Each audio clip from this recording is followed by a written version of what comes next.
What's going on, guys? It's your boy the Markham Knight here. Today's video is going to be all about the news that dropped about the new Batman. For those of you who don't know, the new Batman will be Robert Pattinson.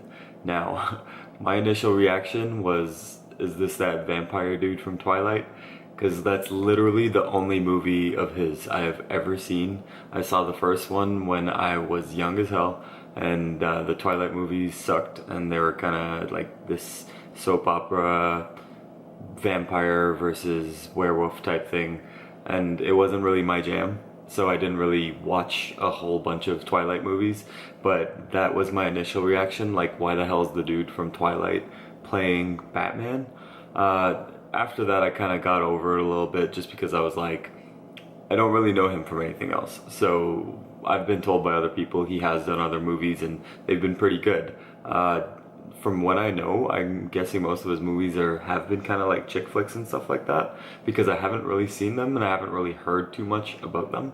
Usually when someone's like, oh, the guy from Twilight is the main character or the main actor in the movie, I'm not really like jumping to go to that movie, but I might check out a couple of movies of his before his Batman movie comes out. So I think what I need to go off is not really my initial reaction, but more so what I know about this Batman movie. Now, Matt Reeves Batman movie is supposed to be a prequel. It is supposed to be set in the DC universe, so this does coincide with Justice League and all that stuff. And the reason why Ben Affleck's not doing it is because Matt Reeves said he's doing kind of a year one movie. For those of you who don't know what year one means, it's basically the first year of Batman, in like him actually being realized as Batman. It's in his first year, his run, and this is basically something that's supposed to be a night that kind of like changed him and made him become a little bit of who he is. For the villain, we don't know who the actual main villain is. Some people have said it's Penguin. Other people have said there's going to be a myriad of bunch of different villains who are going to be showing up in this movie. It might be based a little bit on Mask of Phantasm. For those of you who haven't seen that movie, definitely check it out. One of the best animated Batman movies pretty much ever. It was very good, but it's supposed to be kind of based on that, but not really. They're gonna switch out some characters and such.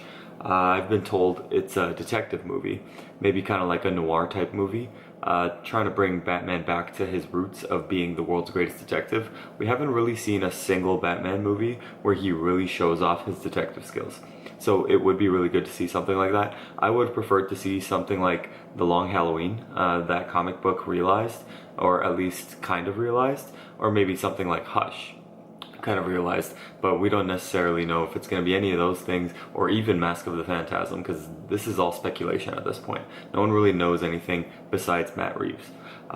What I do want to say about actual Robert Pattinson is I don't want him in a Justice League movie. I would much rather have, because the way these movies are set up, they usually do contracts for about 3 or 4 movies or something like that, based on how well the first one's received. And if they do 3 or 4, if Robert Pattinson does 3 or 4 movies, I'd rather them be Batman prequel movies. Because Robert Pattinson is 33 years old, so he's not young, but compared to Ben Affleck, who's in his 40s, that's a lot of time to do prequels. And he kind of has the face for it. He has a little bit of the strong jaw type thing going on also. So it's not like he doesn't look the part. He does look like what Bruce Wayne would look like. But essentially what I would want is that he only do prequel movies. And if they're going to do a Justice League movie with him in it, I would rather that kind of be post Flashpoint, where you know that there have been some changes, so you could go to a younger Batman at that point and it wouldn't be so awkward. Another thing is, they might not even do a team up movie for a long time. There are a lot of these solo movies and stuff like that coming out. We know Wonder Woman 2 is coming out, Aquaman 2 is coming out. Flash might not be a Flashpoint movie, so they might do an actual Flash movie, and Ezra Miller might not even be the Flash anymore. So maybe they'll do a Flashpoint, and after that you can do team up stuff.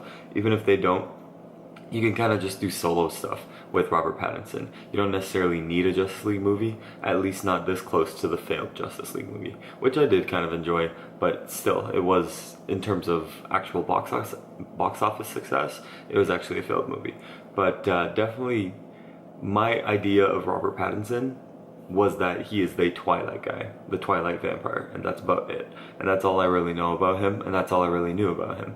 So I don't really want to go off anything else and just say I'm happy or I'm not happy with it. I did want Jake Gyllenhaal to do it. He will be Mysterio in the new Spider-Man movie, so that's kind of gonna be its own thing. He's kind of like with Marvel now. He could still be a character in DC and stuff. We do know multiple people who are doing multiple characters. Idris Elba is doing a character for DC as well. And no, it's not Green Lantern John Stewart, which I did want it to be, but still, point is he's able to play both. So you can definitely do both. Robert Pattinson, my initial reaction was this is bad. Now I'm kind of on the fence. I want to check out a couple of his movies, see if he's a good enough actor. He looks the part of Bruce Wayne for sure. I'm sure he's going to beef up for the role. Mind you, this is Batman. Batman Year 1 was supposed to technically happen when he's 25. Now Robert Pattinson is 33, but definitely looks like he could play at 25. So they can definitely have him be a little bit more slender and leaner and bulk up maybe in the second movie a little more, and then even more in the third movie to kind of show his progression over the years and such. So I'm not so much concerned about his physicality, and these actors, they definitely can gain 20-30 pounds of muscle because the studios, they send them the food, they send them the workout regimens, they send them a person to work out with.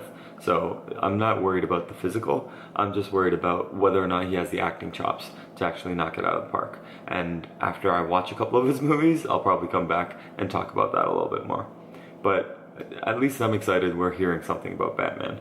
Next thing I want to know is anything that they have about Superman. So, know what you guys think.